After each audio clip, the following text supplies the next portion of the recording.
Hi friends, how are you? Welcome to Maitri all exams YouTube channel. ನಾನು ನಿಮ್ಮ ಜಯಪ್ರಕಾಶ್. ಇಲ್ಲಿ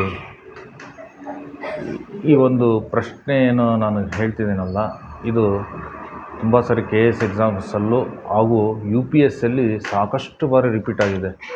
ಇದು ರಾಂಗ್ ಆಗ್ತಕ್ಕಂಥ ಒಂದು ಬಹಳ ಕನ್ಫ್ಯೂಸ್ ಆಗ್ತಕ್ಕಂಥ ಒಂದು ಕ್ವಶನ್ಸ್ ಏನಪ್ಪ ಅಂತಂದರೆ, ಮೆಹರ್ಗರ್ ಅಂತಕ್ಕಂಥದ್ದು ಇದು ನಿಯೋಲಿಥಿಕ್ ಏಜ್ಗೆ ಸಂಬಂಧಪಟ್ಟಿರ್ತಕ್ಕಂಥ ಒಂದು ಇದು ಅಂದರೆ ಇದನ್ನು ನಾವು ಕನ್ನಡದಲ್ಲಿ ನೂತನ ಶಿಲಾಯುಗ ಅಂತ ಹೇಳ್ತೀವಿ.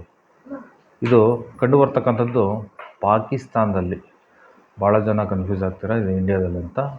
ಪಾಕಿಸ್ತಾನದಲ್ಲಿರ್ತಕ್ಕಂಥ ಒಂದು ಬಲೂಚಿಸ್ತಾನ ಒಂದು ಸ್ಥಳದಲ್ಲಿ ಈ ಮೆಹರ್ಗರ್ ಬೂಲಾನ್ ನದಿಯ ಒಂದು ದಂಡೆ ಮೇಲಿದೆ. It's situated on the bank of the river ಬೂಲಾನ್. ಓಕೆ, ಆನಂತರ ಇದು ಸಿಂಧೂ ನಾಗರಿಕತೆಯಲ್ಲಿ ಕಂಡುಬರ್ತಕ್ಕಂಥ ಒಂದು ಸ್ಥಳ. ಸಿಂಧೂ ನಾಗರಿಕತೆ ಜನರು ಒಂದು ಒಳ್ಳೆಯ ನಾಗರಿಕತೆ ಹೊಂದಿರತಕ್ಕಂಥ ಒಂದು ವ್ಯವಸ್ಥೆಯನ್ನು ಹೊಂದಿದ್ರು. ಅದರಲ್ಲಿ ಚರಂಡಿಗಳು ಅಚ್ಚುಕಟ್ಟಾಗಿ ಚರಂಡಿಗಳಿದ್ವು, ರಸ್ತೆಗಳಿದ್ವು. ಆಮೇಲೆ ಅವರು ಶೌಚಾಲಯಗಳಿಗೆ ಸಂಬಂಧಿಸಿದಂತೆ ಒಳಚರಂಡಿ ಅಂದರೆ ಡ್ರೈನೇಜ್ ವ್ಯವಸ್ಥೆ ಇತ್ತು. ಆನಂತರ ಸಿಂಧೂ ನಾಗರಿಕತೆಯಲ್ಲಿ ಈ ಬಾರ್ಲಿ ಅಂತಕ್ಕಂಥ ಒಂದು ಪ್ರಮುಖ ಬೆಳೆ ಆಗಿತ್ತು.